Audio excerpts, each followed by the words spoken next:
Hello, everyone. This is DBJ, and I'm coming to you again from the writer's room.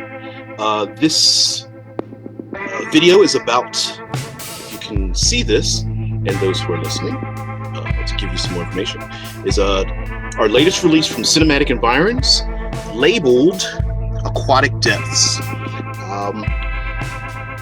Seems like my computer's moving a little slow, so I will talk over this page-by-page review and overview and talk about all things aquatic and liquidy and moist in this newest release. It is currently in PDF form.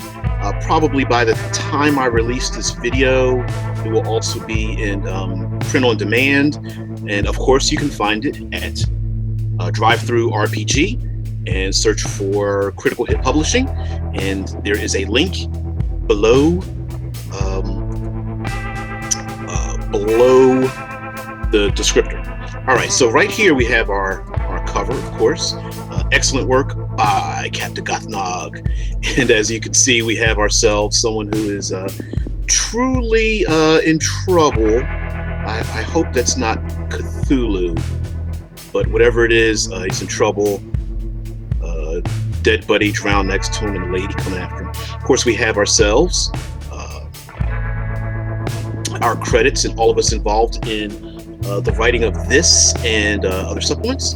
But we're going to get into the nitty-gritty here. And all of our books have an introduction.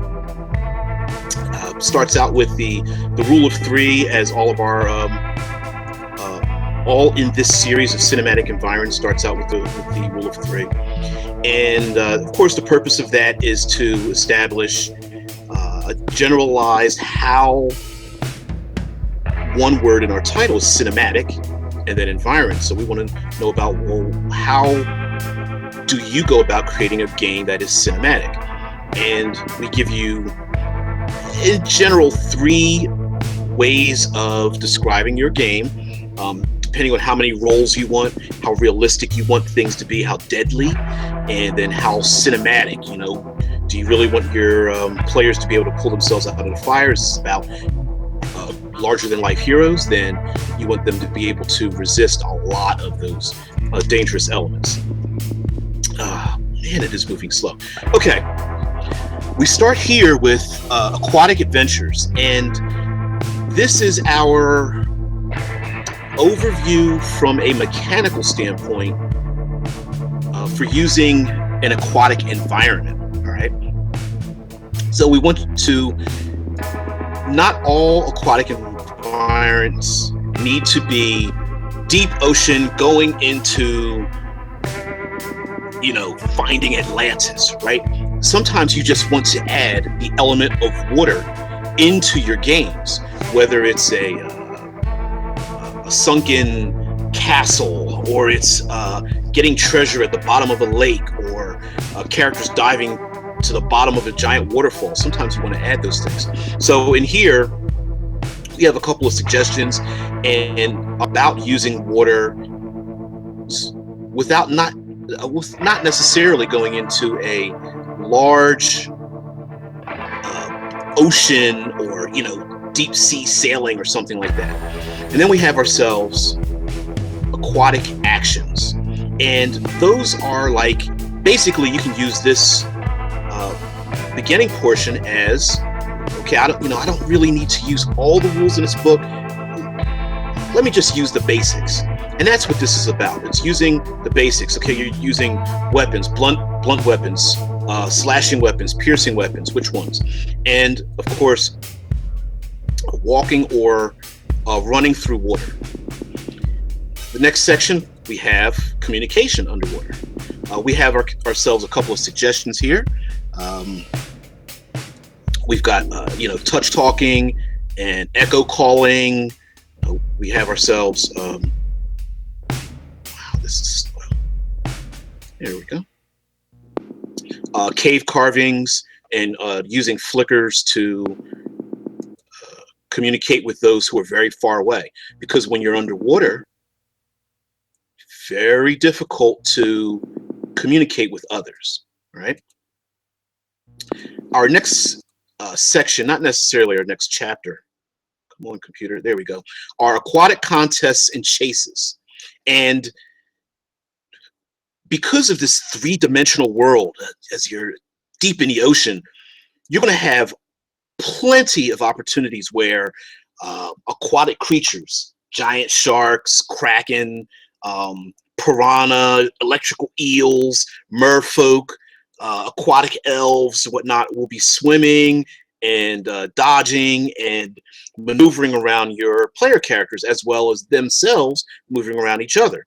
And you're going to want to know, how fast does it take to get back to the ship, or how fast can someone dive after, you know, a treasure chest is dumped overboard and swim to it, or a party member is trapped inside of a cage and it gets dumped into a lake and you have to swim after it and try to get your party member to get out of it with a key or something.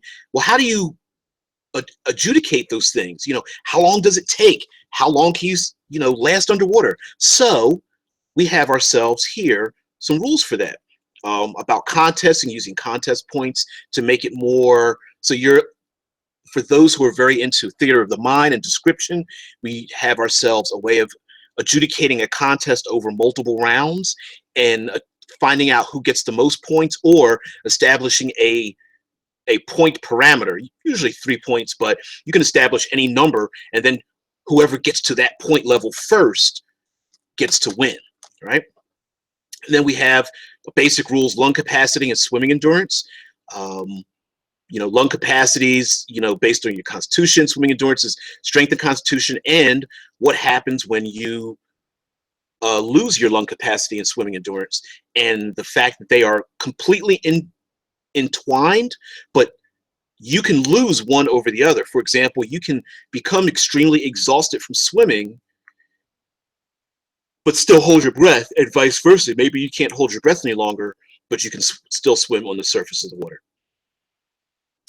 Also, we have ourselves a ton of examples, ton of contest examples, and examples of how to use the lung capacity and swimming endurance in a contest. So we've got like swimming through tropical coral reefs, or swimming into a sunken ship. Maybe you're on a sinking ship, or you're swallowed whole by a giant creature, or maybe you're inside a collapsing seaside castle, something like that. We also have examples of extended contests, contests using the contest points, et cetera, just to give you the ability, like, wait a minute, this guy's got these rules. I don't know how Critical Hit expects me to use these because I really don't understand them. We do have examples. Now we get into aquatic magic. And I think that's really the thing that's going to throw a lot of people off, right? Because more or less, we role players understand, the effects of wearing heavy armor and using weapons underwater. But what happens when you use spell and spell-like effects? Because this is a medieval game of fantasy and magic. What happens? So we have ourselves here, everything broken down according to the type of special effect of the magic. So we have ourselves cold, fire, using force, electricity, necrotic energy, radiant, psychic, sound and thunder, and using light. All of that is described in detail, and yet it doesn't really extend past a page or two, so you don't have to do a lot of page flipping to understand what's going on. And we even have creating and using gases. Next section, we have saltwater versus freshwater, the main differences in that. And lastly, swimming rules. And we have it broken down a number of ways, from lung capacity again, swimming endurance, and far more finer details on that. What happens when you run out of your endurance? Can you swim yourself basically to death? And yes, the answer to that is yes. Have rules on drowning, swimming speed, porpoising.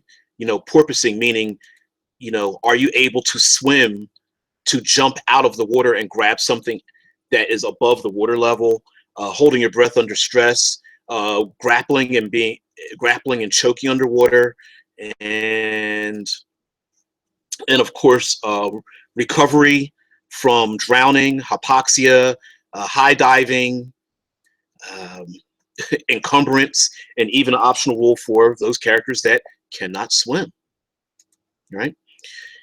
And floating, of course, it says no skill roll, no need to use that, but there's a rule for floating if a character doesn't wish to expend their energy reserves. What can they do? And then aquatic nature, basically being able to change movement rates and other things during character creation, or when a character obtains additional skills or abilities, and just talking to the game master about being able to make those things aquatic if you intend on running an aquatic styled adventure. Next, we go into using liquids underwater and what effects they have, such as acid, blood in the water. We also have a section on solids and using solids. And what that means is, what happens when you create or bring into existence or encounter something very heavy and solid. For example, we have a rule on falling. In essence, there is no falling underwater. It's basically sinking or becoming buoyant or floating. We talk about poisons, acids, blood in the water, other liquids. How can you drink a potion, or can you drink a potion underwater?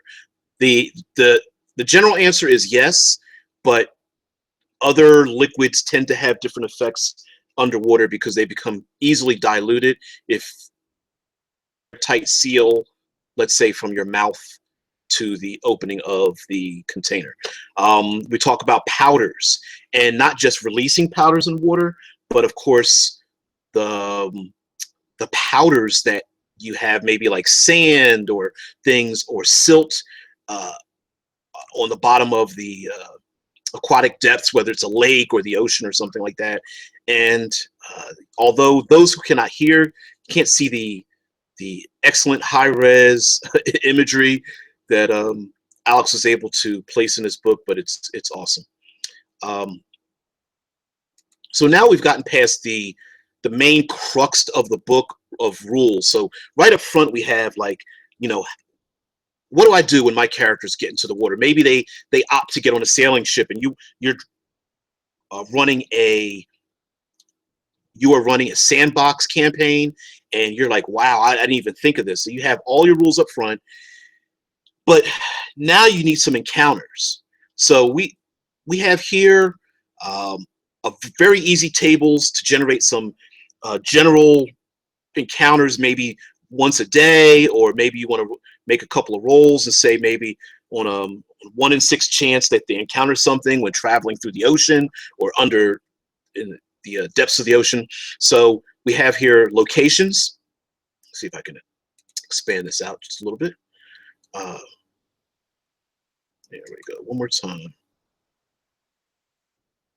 All right, so here we have these are all D12s. I love D12s. Anyway, they're like the bastard kids of dice. But we have ourselves locations. We have some descriptors for some locations. Say frozen surface waters, thunderstorms and torrential rain, bottomless crag and rock slide, a massive ocean surge and hurricane, flooded cave systems and mountain range, things like that. And we have ourselves the type of creatures for that encounter. It could be an animal or animal intelligence type. Of course, this doesn't involve all aquatic animals, but in here, just to spark some creativity for some game masters. For example, we have in here a swarm of Zuvi, stingrays, or aquatic cloakers. Zuvi are included in this book. Stingrays, you kind of know what those are, but aquatic cloakers, yes, by taking a standard creature that you may know of in your monster manual or in your history of playing games and making it aquatic can really start to change things when characters are in aquatic environments. The aquatic bullet, or bullet, as many people call it. I love the land shark. Making that aquatic is awesome. Shambling mounds, aquatic trolls, aquatic pegasus, aquatic basilisk, all these things. So these are just hints. All you really have to do is just change its movement and allow it to breathe underwater, you're done. But really, by reskinning those creatures and putting it into a new environment, you really change the dynamic you have between your players and what it can do, and also can kind of surprise them too. And we have ourselves intelligent creatures. I love this number 2, gnomish divers, dwarven submariner, or halfling explorers. You know, it's kind of crazy. Sahuagin, lizardmen, or green dragonborn we have goblin, bugbear, or ogre free divers. So you can pretty much take just about anything and make it aquatic. Aquatic golems, they could be like diving suits or something like that. You know, you can really kind of go out of your element as far as game mastering and throw those creatures in. But we're not done yet, because we have locations, but you know, why are they there? So we have our animal motivations, D12 on those, and then we have our intelligent motivations. So for animal motivations, you could have things like searching for shelter, sleeping, enjoying a benevolent aquatic flow, or even fleeing from predators, searching for a herd, or even patrolling the territory, right? And then for intelligent creatures or NPCs or monsters, we have ourselves like mapping territory, or fleeing from the authorities, or just passing by, reuniting with a friend, love, or relative. Even could be scouts from an invading force, or extracting resources. So plenty of things here for them to do. And we even have oddities that they might be passing by or investigating, such as there could be a tetherball enclave habitat, it could be a domed city-state, or strange hypnotic lights, maybe a strange submersible vehicle, or surface structure collapsing into the water, are just a few of the examples for creating a random encounter. Take some dice, roll something up, doesn't fit, so what? Just start over again, come up with something new, and you know, be the excellent game master for your party. So a piece of excellent artwork here, just amazing. We have ourselves a mermaid and tropical fish swimming past a very realistic a coral reef. I'm almost guessing that it is real. Actually, I am not the art director, so I don't know these things.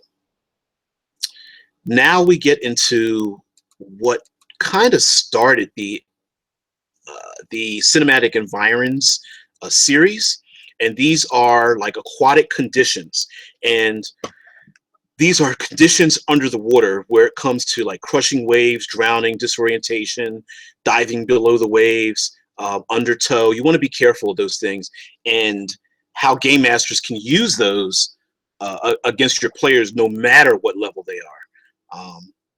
We also want to discuss underwater and the ocean depths. So we have ourselves the conditions from the sunlight depth, twilight depth, what's the next one? Midnight, abyssal depth, etc. Sorry for those who are actually watching this. I know I'm moving around quite a bit, but everything's like a heartbeat later for me, just because my computer is quite slow. But anyway, for aquatic depths, we go into vision, the frigid temperatures, and the pressure. And just to give you an example, if you're in the midnight depth, which is about 12,000 feet down, about 4,000 meters, at this depth, vision is nearly blocked as true darkness fills the layer. All subjects that are using visible light to see are considered blind. A light source is paramount, and even with such a beacon or spell of light, all targets outside the radius of the light are in total darkness. So not only are you 12,000 feet below the surface, but you know, can you see? And if you can see, effectively you're creating this globe of light, and everything outside of that you cannot see. Of course, even with dark vision, that only extends to a certain point, right? So creatures outside the globe of light are considered invisible, as detailed under the blind condition. And to target something randomly, you have to even the odds. And in our book, we have a thing called even the odds. If you roll a die, you get an even result, then you can do something. If it's odd, it's usually bad, right? You want to even the odds. So an even result allows the attacker to then strike with disadvantage. Otherwise, the attack launches without hitting anything. So you have a 50-50 chance of even possibly hitting something that you cannot see, right? So we do have rules on how to strike something at random. Not only that, in the midnight depths, like there's the crushing pressures. So if you fail a Constitution save, as in the twilight layer above, not only will be deafened, will not only deafen the victim, but force air out of the lungs. The victim will lose half of their lung capacity, and each failed save will continue to have this value. Lung capacity is considered 0 when it reaches less than 6 seconds. So as the pressure crushes the player characters down at 12,000 feet, they start to lose their lung capacity, and eventually when they run out of lung capacity, boom, pass out, right? Simple enough. Of course, we have the hellish depths. And last, we have currents, waves, and turbulence. And this is something that in the aquatic environment that you really want to pay attention to. And game masters, you want to use this to adjust the action economy in your favor against your big baddies, right? Okay, so we have something that is considered surge. So surge is created by waves, choppy water, and cavitation. A wake is created by a creature or vessel when it's moving on or near the surface of the water, and it's a function of a huge mass and volume displacing the water. So chop or choppy water can be generated from earthquakes or volcanoes, sinking ships, or storms from above. Force effects can create cavitation, all that kind of stuff. So essentially something very large, very massive will move through the water, and it creates a surge.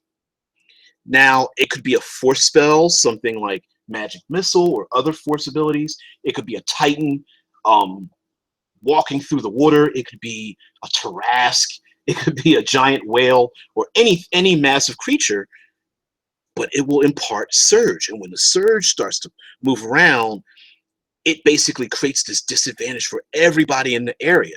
And that can really have an effect if someone's like using a crossbow or trying to throw a trident or a spear underwater, or maybe they're trying to swim away from danger, and then this massive surge comes through and disrupts what they're doing. Dangerous stuff, but you should really watch out for that, especially if it's an intelligent creature and they're aquatic. Say a green dragon, or I think black dragons breathe or are somewhat aquatic as well.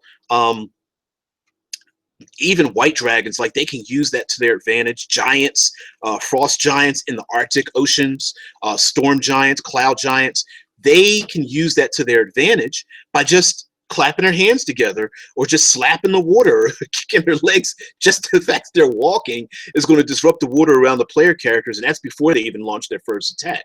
So use that to your advantage. Absolutely. Here we go with another. All of our books have this running theme as Artemis Hale and his group travel from environment to environment, location to location, and this just continues that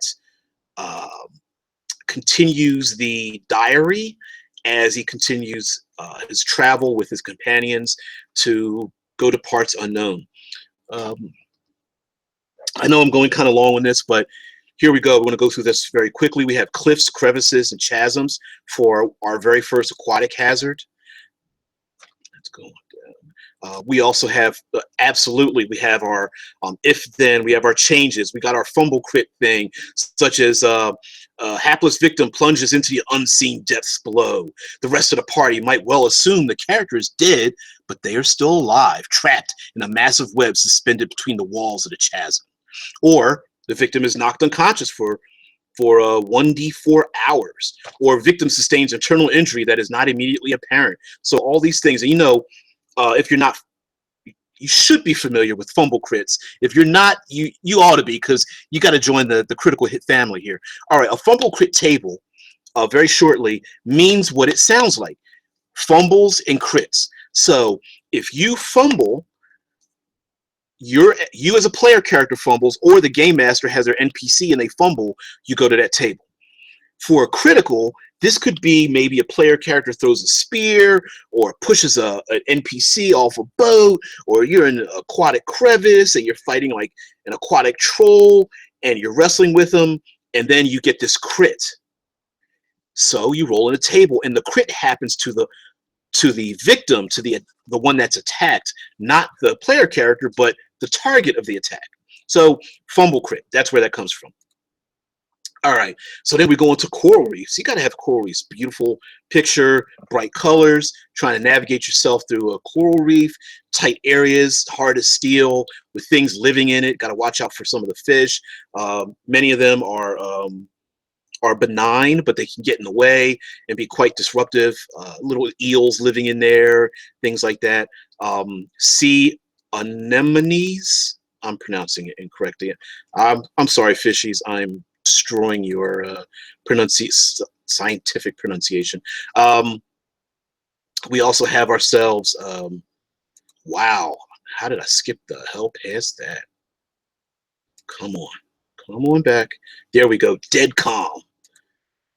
What? We actually have a location for dead calm? Yes, even a dead calm sea is a hazard. This hazard we have in our book involves our despair rules, which runs parallel to the exhaustion rules, right? Exhaustion has 6 levels. We have 6 levels of despair. And it's essentially like mental stress. And just as exhaustion starts to like wear down the character physically with their strength and dex and constitution and movement, despair goes after the other 3: your intelligence, your wisdom, your charisma. That is all affecting your personality and your psychological conditioning, and will start to erode against that. And things can happen when you're in a dead calm sea, when you start to dehydrate. People on ships start to like, they want to mutiny, and they start going at each other because of the stresses of trying to survive without food and water and without safety coming, and being unable to escape this dead ocean because there's no breeze, there's no ocean flow, and you're on a ship, you're trying to paddle your way out and it's not working, and et cetera, et cetera. So we have ourselves our despair rules. We're really proud of it. Came up with it in, I don't know, it took about an hour or so, and it's like writing a hit song. I think it just worked. Then we have ourselves the dead zone. Yes, the dead zone. Long story short, let's see if I can scare you a little bit. Underwater undead, right? Zombies, skeletons. I'm not talking about your regular ones. I'm talking about undead sharks, undead squids. There's got to be something scary about that. I mean, unless you don't mind getting chewed and then having your chewed up body parts fall out of the holes in its body. But you know, some people enjoy different things. And we have ourselves one of my favorite, and I talk about this in plenty of my other videos, the flooded chamber. The only thing I talk about more is probably the rope bridge, but I love myself some flooded chambers, right? Probably because it's like scary. The flooded chamber, you got to throw one of these into your dungeon crawls, right? And throw something, a nice, beefy, chunky piece of a sweet, moist, tempestuous treasure at the other end, and just have your players stand in front of some steps or a pool of water underground in the dark depths of the sea, or a cave system or something, and just have them sit there and just hesitate. See that fear in their face when they're like, so I have to take off my plate mail and shield, and I can't take my big giant battle axe with me and swim underwater into a place unknown and I can't even see. Yeah, scare the hell out of them. That's what you want to do. Why this big blank picture, it seems like? Well, it isn't. It's called, my ass just pooped, fog. Yes, fog itself. Don't forget about fog. You wake up first thing in the morning when you're camping out and you're on the ocean or you're in a deep valley or something like that. Fog. Let me tell you something. Dark vision doesn't work through fog because those are particulates, right? Dark vision only works because of the absence of light. It doesn't allow you X-ray vision. Particulates block vision. Fog is just basically a cloud that's on the ground. Those are moisture particulates. Pretty much useless. Here we go with another one of my favorite from any number of movies, the most recent of which is the last Hobbit movie, and we have ourselves ice flow. Come on now, you got to put your player characters on, in, under some ice flow, ice pack, frozen lake, freezing water, trying to run across ice, trying to break through the ice, walking across islands of ice. Of course, we have ourselves a fumble crit. You know, here's once victim spins in place, turning their back to the action and any potential danger. How cool is that? Especially if you really wallop somebody in the face, like you just pulled your mace and wham, hit them in the jaw, and then you just see like the orc just spins around in place till he turns his back, and then you know there's your rogue character gets his free shot right there in the back. Good stuff, good stuff. Anyway, we have ourselves ocean waves, the effects of ocean waves, how to swim underneath them, the undertow and disorientation from the ocean waves, raging river, trying to cross a raging river, the pressure of it, trying to save your fellow party members from being washed away. We, of course, have our fumble crit table and sticks and stones being hit by debris. For example, a target falls and gets trapped underwater, becoming grappled. They must be pulled free, which requires a DC 20 strength check. Party members can help, granting advantage to the stuck victim to break free. Keep track of how long the victim is underwater, as drowning may be possible. What do? Do you leave your helpless dwarf with his foot stuck in a rock under the raging river, or do you start casting your spells and fighting off the enemy? You think the dwarf can handle it? You don't know. Is he underwater? Did he get a good breath of air? It's possible, but is he going to be able to pull his foot loose? Why don't we play a game and figure it out, right? Tsunamis and flash floods. Okay, so here we got flooded chambers, flash floods, raging rivers. That's aquatic, but it is not deep ocean. So we wanted to give you some of those things. Here we are with, of course, we have our changes with chaotic water, debris, things like that. And we have some elements here to fill out your deep aquatic world. Come on. I know I went too far. I apologize. Here we go. Vegetation. So we came up with, of course, you've got your monster manual. You have a lot of your, what would you call, intelligent vegetation, myconids and violet fungi and yellow creeper and things like that. But we wanted to add some aquatic vegetation of the dangerous sort because, if it's benign, it doesn't matter. Just describe it how you want. But we wanted to give you some aquatic vegetation to fill your world. Blood sponges, all flowers, strangle vines, necrotic fungus, things like that. Stingweed, gill fillers, snatch tubes. Lots of great fun things that, can hurt. And not all of the vegetation is benevolent to aquatic creatures. A lot of them want to avoid that as well. Here we have waterfalls. Don't go chasing waterfalls because, you're probably going to die. Forget the song. Fumble crit, we got a bunch of stuff. Ragdoll, nearly crushed, a fatal fall, barely escaped. Great stuff here. Definitely have a fight on top of, near, underneath, or while falling over the edge of a waterfall. You got to do it. You got to. Let's move on. Slowly. My computer. Here we go. catch up. We have underwater volcanism. And let me center this so you can see some steam in the picture, the boiling lava coming out in the deep ocean. Kind of a weird but truly horrific thing where you're talking about, like, you're worrying about drowning. There's all this steam and sulfur and stuff, so you can't see, and it's friggin' hot. So you might be in the frigid depths out of the zone and friggin' burning to death inside the zone.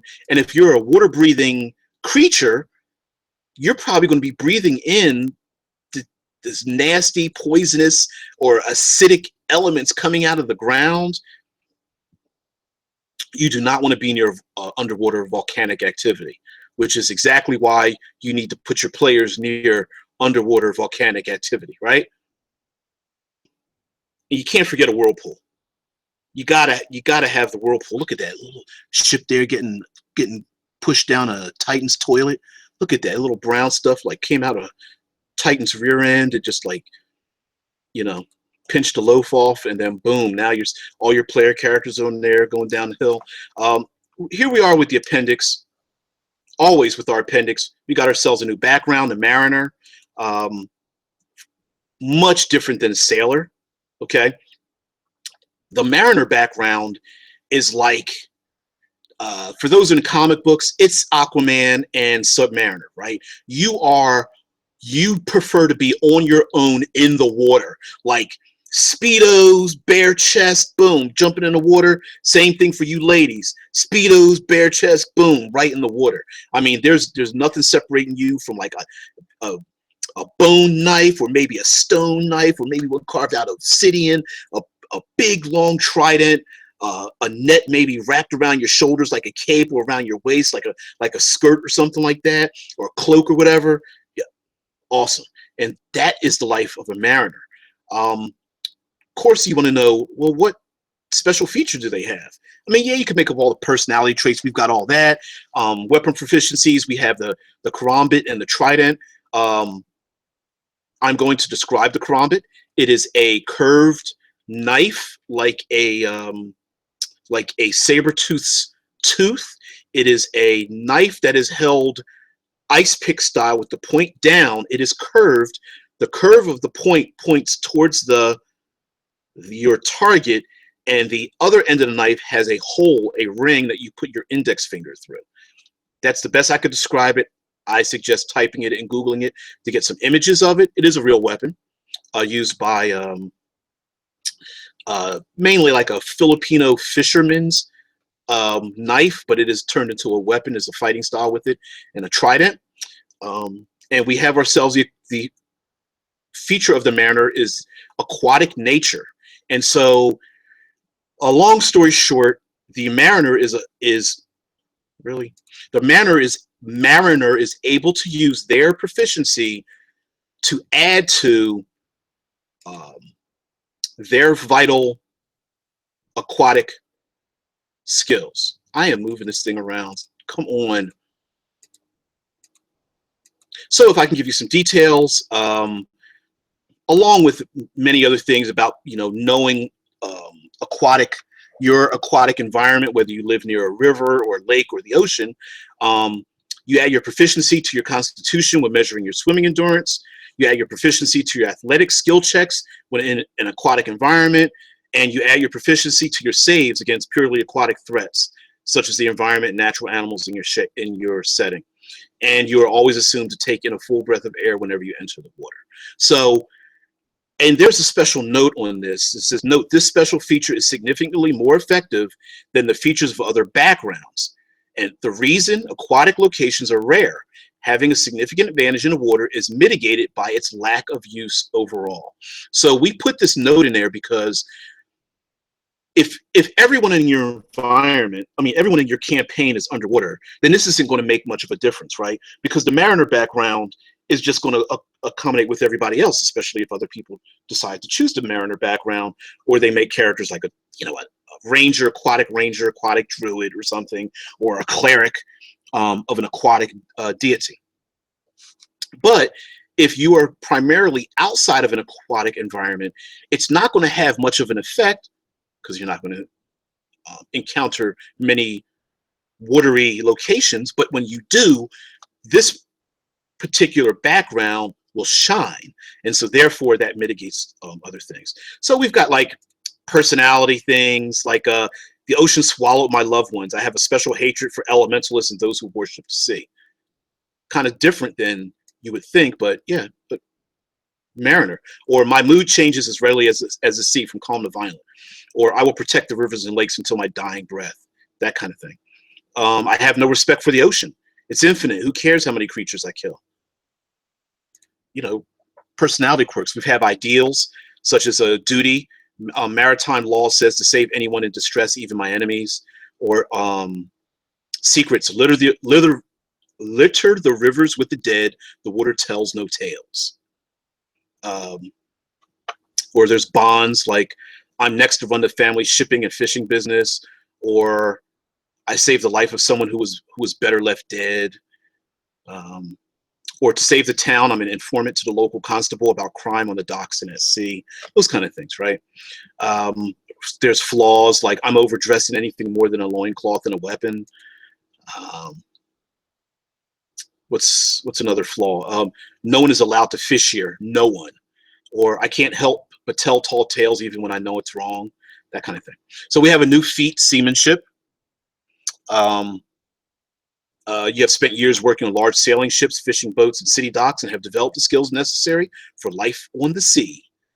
As a professional sailor, you gain the following benefits. So we have a new feat, and we absolutely have to have equipment, right? So we have bivalves, or I suppose you could pronounce it slightly differently, like bivalves, but I prefer bivalves. And these are marine creatures commonly referred to as clams, oysters, scallops, or mussels. But they are large, right? So civilizations under deep rivers, lakes, and oceans often cultivate massive-sized bivalves for various purposes. So small bivalves are used for storage in place of chests or trunks. Medium bivalves can hold a small humanoid inside, and the largest bivalves can hold several medium-sized humanoids. Royalty often travel in the open oyster, the shell decorated as a backdrop. In case of danger,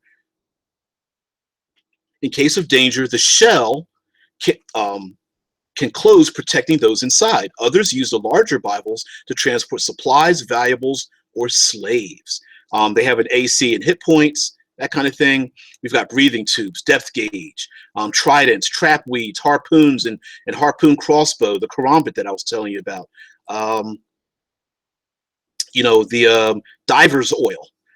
This is a salve or lotion derived from certain fish glands and other local ingredients. It must be slathered on any exposed skin while exposed to the air. Primary purpose of diver's oil is to protect the skin from toxins and venom, but also makes the flesh hard to grasp. So that's what diver's oil is for. You rub the stuff on, and go deep sea diving. We have the Liamano, the Coastal War Club. Notably, it uses shark's teeth, bones, shells, or shale sandwiched between moisture-resistant wood. Ancient Polynesian weapon, but still created today. And we have ourselves, of course, we have to have images of these things. Seashell siblings, silver song, rules on using a trident and how it can, pierce someone and impale them, and how you can hold on to them, and how to use a harpoon. Excuse me, I'm very sorry. Harpoon crossbow, and we have ourselves a giant creature, the Leviathan. Don't be afraid, though. They're neutral good. Long as you're nice to them, they're nice to you. They just want to see what you are and investigate you a little bit. My suggestion: don't bother them. You don't want to. Don't do it. All right, so we have Megalodon, giant shark up to 100 feet, weighing 150 metric tons. We have ourselves two new creatures. They are useful for diving in the water, especially extreme deep diving. The first one is Rozoa. Rozoa is a type of starfish, has a tough, smooth surface with vestigial bumps. They average in size from 1 to 2 hands wide, and is used for deep water diving. When it is placed on the face, the fingers will adhere to the jaw, cheeks, and along the nose to the forehead. They are docile and mindless. None have ever become aggressive, right? But it has a special property that allows it to produce oxygen. The Rozoa is placed on the face. Its long central proboscis wiggles down the throat and esophagus. When underwater, the Rozoa will produce the required oxygen to survive lake and ocean depths. How cool is that? We also have the Zuvi. Zuvi are a species of jellyfish. And Zuvi are benign and docile in nature. They are non-poisonous and are easy to train. They're large enough to fit a human head within the central body. Long, silky tendrils move gracefully, giving slow propulsion in the sea. Small dots and lines of bioluminescent glands cast a dim light in cloudy water. So it's like a jellyfish that fits over your head, and it produces like oxygen on the inside. Breeding Zuvi is an art. They're sensitive to temperature changes. So aquatic farmers who raise Zuvi have a valuable skill. There are rumors and legends of some that have grown large enough to fit 10 or more under the care of a master breeder. The enlarged size in no way increases the Zuvi's structural integrity. Attacks and damaging spells both outside and within can easily puncture the membrane of the jellyfish. So you got to be careful with those. But if you need to travel down in the deep oceans, that might be the best way to do it. And of course, we have a subaquatic vehicle. Those darn gnomes, they're so crafty. Maybe one day in the far, far future, humanity, when they have big cities made of steel and concrete, they may think about going down into the ocean depths in a giant metallic tube with levers and gears and things. But until then, best assured that your gnomes probably are the ones that are the most creative in utilizing one of these things. If you got 20,000 gold pieces and time on your hands for them to construct you one, and hopefully it'll work, go for it. We also have new spells: quick breath, air bubble, sonar sense, buoyancy, water lance, filter water, all kinds of stuff. So we've got those. We got magic item, aquatic plate armor, aquatic habitats such as bergs, domes. Bergs float on the surface like a iceberg. We've got domed cities. We've got flotillas, hives, tether balls. So we have a ton of stuff. Now, I've gone forever and ever talking about this book, yet we come to the end of the book and we have for you 100 events, 100 random aquatic events. They're divided into 5 categories, 20 each, of deep salt water. I'll just page through. Deep salt water. We've got shallow salt water. We've got ourselves. Come on. So slow. One more, because there's a ton of them. We have our shallow salt water. We've got deep fresh water.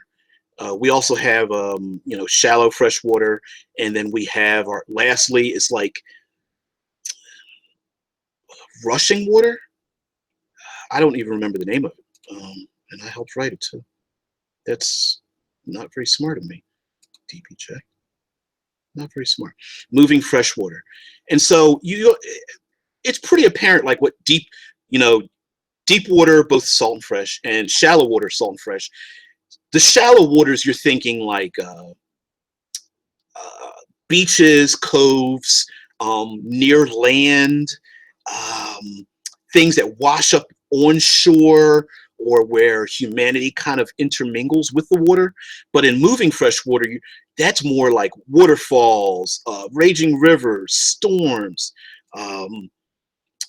or something in particular in the environment is causing the water to move very quickly, right? So, for example, a notorious gang uses kayaks to raid passersby and then escape quickly downstream. These boats are specially designed to survive the raging river, right? Or some thugs led by a strong ogre have caused a blockage in a major river and are charging tolls to anyone wanting to pass through. Um, all kinds of stuff. So we have 100 encounters. Can't do much more than that with giving you everything that you need. So anyway, thank you very much for sticking with me. There we go. Thank you very much for sticking with me. I know I like to ramble a lot. I'm very impressed that I even have as many subscribers as I do, because I do ramble.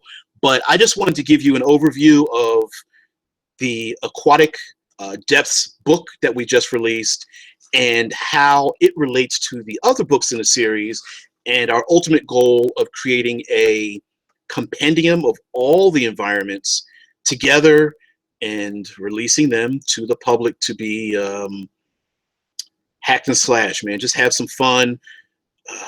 I'm very proud of it. I know the rest of us are very proud of it. So guys, thank you very much. Just wanted to give you an insight into it, what's inside. Those of you who know what we do, you're probably expecting like, okay, yeah, I can see what they're going to do. For those of you who don't or not familiar with the cinematic environs, I strongly suggest that you go to DriveThruRPG and look up Critical Hit Publishing and look at the not the reviews. Look at the free examples to see what the books look like on the inside, and also go on YouTube and type in cinematic environs and the title of any of the cinematic environments, whether it's Aquatic Depths, whether it's Desert Wastes or Arctic Reaches, and see what other people are saying about them. I know Red Dice Diaries, Performance Check, Gaius of Glantry, they all did reviews on one or more of the things that we've done. We would love for other people to, you know, review everything that we're releasing as well. But anyways, DBJ, as always, I always end with create, don't destroy. Well, with the aquatic environment, it's like hold your breath, man. Don't breathe that stuff in. You'll probably drown. Anyway, thank you very much, DBJ, and I'm out. And if you've survived this long, thank you for sticking with me. The tail end of the book is probably the culmination of all of the greatness that's before it. If you really want to run an aquatic adventure, whether it's a one-shot up to a campaign, you can't do any better than having 100 different events happen in your game to spark some good ideas. I hope your player characters love it, because they're going to hate it. If they are tolerant of a really good game master, they are going to be pushed to their limits on how to survive in an aquatic environment after you've given them all the tools it takes for them to live under the sea. So I can't wait to see some games of people that are using them. So DBJ, I'm out. Thank you for your patronage.